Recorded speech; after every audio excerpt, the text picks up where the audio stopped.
Halo semuanya, perkenalkan nama saya Gary Huda Perdana dengan NIM G.311.20.0034 dari kelas Ilmu Komunikasi A. Berikut adalah video UAS dari mata kuliah Komunikasi Massa. Kita langsung saja ke pembahasannya. Yang pertama, apakah analisis Anda mengenai peran pemerintah sebagai juru bicara yang diharapkan bisa memberikan keterangan mengenai pandemi ini? Sudahkah pemerintah berhasil menjalankan tugasnya dengan tepat sasaran? Apakah hambatan komunikasi massa dalam penyampaian pesan pemerintah ke masyarakat? Menurut saya, peran pemerintah sebagai juru bicara dan memberikan keterangan mengenai pandemi ini sudah cukup baik, di mana dalam memberikan keterangan mengenai pandemi, pemerintah membuat situs resmi yaitu www.covid19.go.id. Di dalam situs ini terdapat beberapa informasi mengenai pandemi, seperti jumlah update dari korban COVID-19 di Indonesia atau di dunia, info seputar vaksin, dan informasi lain seputar COVID-19. Tidak hanya melalui website saja, pemerintah pun memberikan informasi tentang COVID-19 melalui media sosial seperti Facebook, YouTube, Instagram, dan Twitter. Dan pemerintah pun selalu mengupdate jika ada isu terbaru tentang COVID-19 melalui keterangan pers melalui juru bicara pemerintah untuk penanganan COVID-19. Pemerintah pun selalu mengupdate jika ada isu terbaru tentang COVID-19 melalui keterangan pers kepada para media.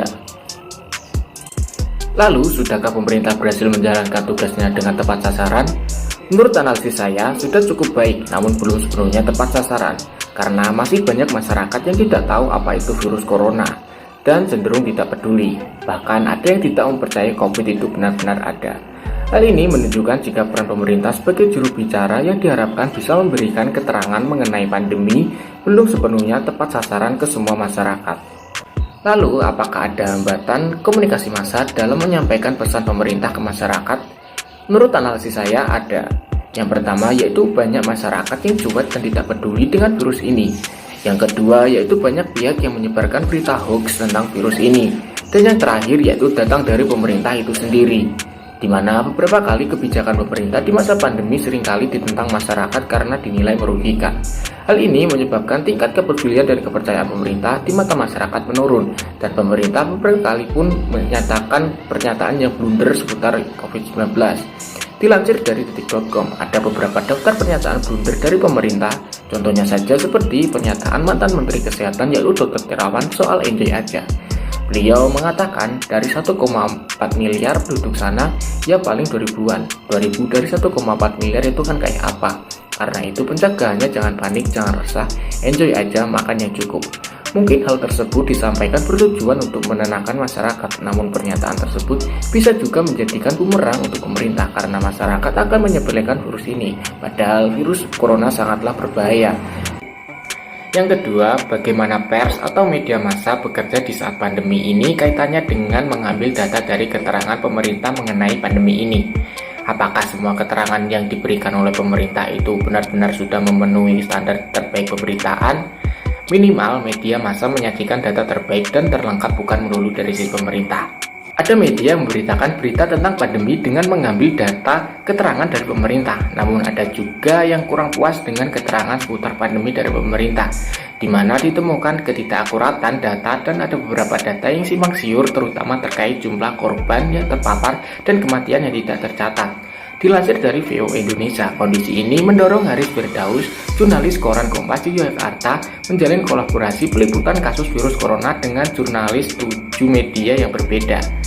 Kolaborasi jurnalis Yogyakarta ini sudah melahirkan 2 seri tulisan. Seri pertama tentang kecepatan penanganan dan yang kedua yaitu wacana status PSBB.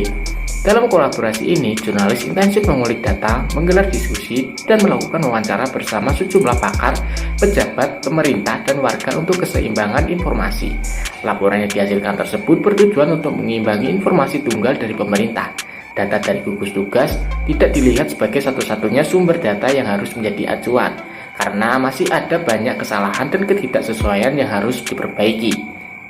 Yang ketiga, sepanjang pandemi ini, apakah pemerintah juga menerapkan etika komunikasi, di mana di dalamnya terdapat empati?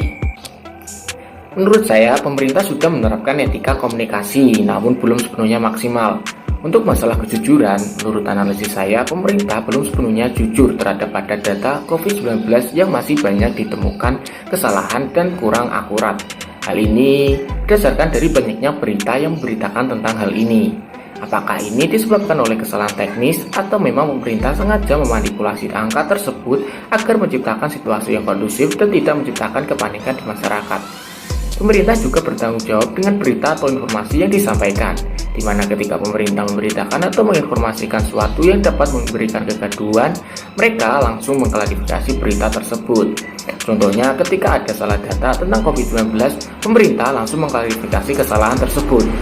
Untuk etika komunikasi masalah etis, pemerintah selalu mementingkan kepentingan umum dan tidak memihak ke salah satu pihak.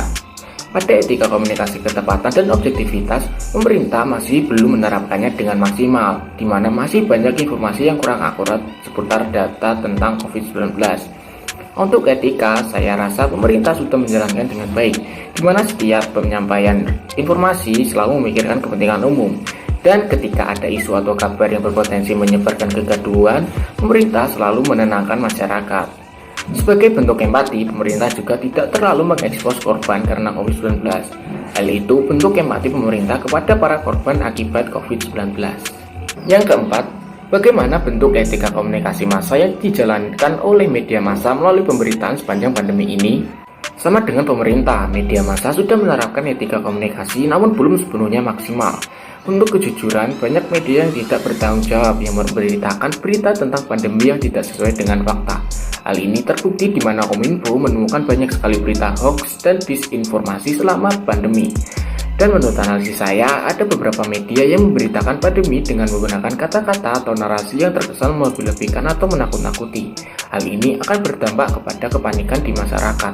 Menurut icjr.org.id, di situasi pandemi ini masih terdapat permasalahan tentang kebebasan pers di Indonesia, di mana praktek penyensoran masih terjadi selama pandemi COVID-19 di Indonesia.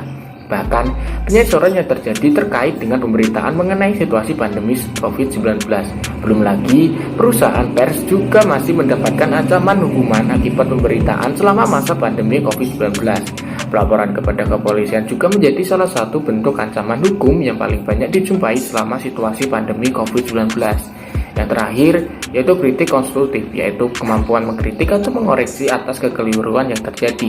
Seperti yang sudah saya jelaskan tadi, di mana ada jurnalis koran Kompas di Yogyakarta yang menjalin kolaborasi peliputan kasus corona dengan jurnalis dari 7 media yang berbeda. Hal ini dilakukan sebagai bentuk kemampuan mengkritik atau mengoreksi atas kekeliruan yang terjadi. Kesimpulan dari analisis saya yaitu menurut saya peran pemerintah sebagai juru bicara dan memberikan keterangan mengenai pandemi ini sudah cukup baik, di mana pemerintah menyampaikan informasi seputar pandemi melalui banyak platform. Menurut analisis saya, pemerintah sudah cukup baik dalam menjalankan tugasnya, namun belum sepenuhnya tepat sasaran, karena masih banyak masyarakat yang tidak tahu apa itu virus corona dan cenderung tidak peduli. Bahkan ada yang tidak mempercayai COVID itu benar-benar ada. Dan adanya penghambat komunikasi massa dalam penyampaian pesan pemerintah ke masyarakat seperti adanya berita hoax, rendahnya tingkat kepercayaan masyarakat ke pemerintah, dan pemerintah beberapa kali melakukan blunder.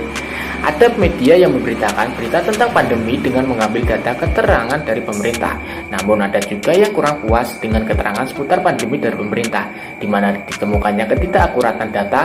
Menurut saya, pemerintah sudah menerapkan etika komunikasi, namun belum sepenuhnya maksimal. Sama dengan pemerintah, media massa sudah menerapkan etika komunikasi, namun belum sepenuhnya maksimal. Berikut adalah tugas video UAS dari mata kuliah komunikasi massa.